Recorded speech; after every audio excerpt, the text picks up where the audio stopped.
Hi friends, welcome to my channel. ಇವತ್ತು ನಾನು ತೋರಿಸ್ತಿರೋದು ಏನಂದರೆ ಫ್ರೆಂಚ್ ಫ್ರೈಸ್. ಅದಕ್ಕೆ ಏನೇನು ಬೇಕು ನೋಡ್ಕೊಂಬೋಣ ಬನ್ನಿ. ನಾನಿಲ್ಲಿ ದೊಡ್ಡ ಸೈಜಿಂದ 4 ಆಲೂಗಡ್ಡೆ ತೊಗೊಂಡಿದ್ದೀನಿ. ಅದನ್ನು ಪೀಲ್ ಮಾಡ್ಕೊತಾ ಇದ್ದೀನಿ ಫಸ್ಟು. ಚಿಕ್ಕ ಸೈಜ್ ಆದರೆ ಚೆನ್ನಾಗಿರಲ್ಲ, ಸ್ವಲ್ಪ ಉದ್ದುದ್ದ ಇರುತ್ತಲ್ಲ ಆಲೂಗಡ್ಡೆ, ಆ ಥರದ್ದು ನೋಡ್ಕೊಂಡು ತೊಗೊಂಬನ್ನಿ. ಶೇಪ್ ಎಲ್ಲ ಚೆನ್ನಾಗಿ ಬರುತ್ತೆ. ನೋಡಿ, ಇಲ್ಲಿ ನಾನು ಕಟ್ ಮಾಡ್ಕೊತಾ ಇದ್ದೀನಿ ಫ್ರೆಂಚ್ ಫ್ರೈಸ್ ಶೇಪ್ಗೆ.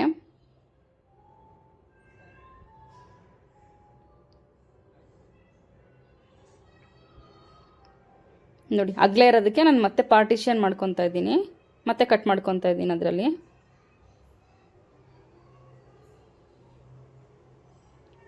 ಈ ಸೈಜ್ ಆದರೆ ಸಾಕು. ನಿಮಗೇನಾದ್ರು ಎಕ್ಸಾಕ್ಟ್ಲಿ ಸ್ಕ್ವೇರ್ ಶೇಪ್ ಬೇಕಂದರೆ ಆಲೂಗಡ್ಡೆ ಮೇಲೆ ಕೆಳಗಡೆ ಸ್ವಲ್ಪ ಕಟ್ ಮಾಡ್ಕೊಳ್ಳಿ. ಆವಾಗ ಸೆಂಟರ್ ಪಾರ್ಟಲ್ಲಿ ಅಷ್ಟೇ ಕಟ್ ಮಾಡಿಕೊಂಡ್ರೆ ನಿಮಗೆ ಶೇಪ್ ಚೆನ್ನಾಗಿ ಬರುತ್ತೆ. 1-2 ಸಲ ಚೆನ್ನಾಗಿ ವಾಶ್ ಮಾಡಿ ಅದನ್ನು. ಆಮೇಲೆ ಗ್ಯಾಸ್ ಮೇಲೆ ಇಟ್ಬಿಟ್ಟು ಒಂದು ಸ್ವಲ್ಪ ನೀರು ಹಾಕೋಣ, ಅದು ಮುಳುಗೋ ಅಷ್ಟು. ಆಮೇಲೆ ಉಪ್ಪು ಹಾಕೋಣ ಸ್ವಲ್ಪ. ನೋಡಿ, ಕುದಿಯೋಕ್ಕೆ ಸ್ಟಾರ್ಟ್ ಆಗ್ತಿದೆ. 10 ಮಿನಿಟ್ಸ್ ಕುದಿಯೋಕ್ಕೆ ಸ್ಟಾರ್ಟ್ ಆದಮೇಲೆ 5 to 10 ಮಿನಿಟ್ಸ್ ಅಷ್ಟೇ ಬಿಡಿ. ತುಂಬ ಬಾಯ್ಲ್ ಮಾಡಬೇಡಿ, ಅದು ಫುಲ್ಲು ಸ್ಮ್ಯಾಶ್ ಆಗೋಗ್ಬಿಡುತ್ತೆ. ಆಲೂಗಡ್ಡೆ ಬೇಗನೆ ಬೆಂದ್ಕೊಳ್ಳುತ್ತೆ. ಅದಕ್ಕೆ ಚೆಕ್ ಮಾಡಿ ನೋಡಿ. ನಿಮಗೆ ನೋಡಿ ಈಸಿಯಾಗಿ ಹಿಂಗಾಯಿತು ಅಂದರೆ ಬೆಂದಿದೆ ಚೆನ್ನಾಗಿ.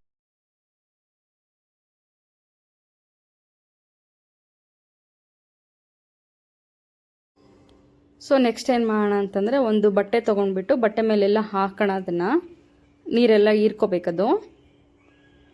ನೋಡಿ, ನಾನು ಫುಲ್ ತೆಳ್ಳಗೆ ಹರಡ್ತಾ ಇದ್ದೀನಿ ದೂರಕ್ಕೆ.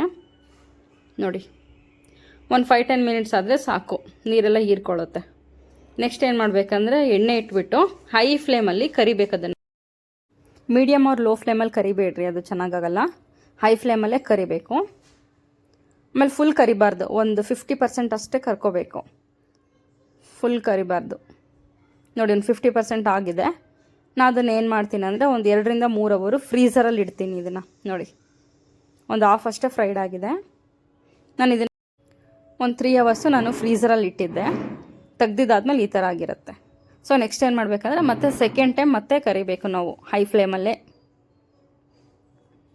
ನೋಡಿ, ಹೈ ಫ್ಲೇಮಲ್ಲಿ ಕರೆದಿದ್ದಾದಮೇಲೆ ನೆಕ್ಸ್ಟ್ ನಮಗೆ French fries ready to eat. ತುಂಬ ಚೆನ್ನಾಗಿರುತ್ತೆ. ನಾವು ಔಟ್ಸೈಡ್ ಏನು ತಿಂತೀವಲ್ಲ ಸೇಮ್ ಟೇಸ್ಟೇ ಇರುತ್ತೆ. ಒಂದ್ಸಲ ಟ್ರೈ ಮಾಡಿ, ಮಕ್ಕಳಿಗೆಲ್ಲ ತುಂಬ ಇಷ್ಟ ಆಗುತ್ತೆ. ನಾವು ಹೊರಗಡೆ ಕೊಡಿಸೋದಕ್ಕಿಂತ ನಾವು ಮನೆಯಲ್ಲೇ ಮಾಡಿ ಕೊಟ್ಟರೆ ಮಕ್ಕಳಿಗೆ ಹೆಲ್ದಿಯಾಗಿರುತ್ತೆ, ನಮಗೂ ಹೆಲ್ದಿಯಾಗಿರುತ್ತೆ. Thank you.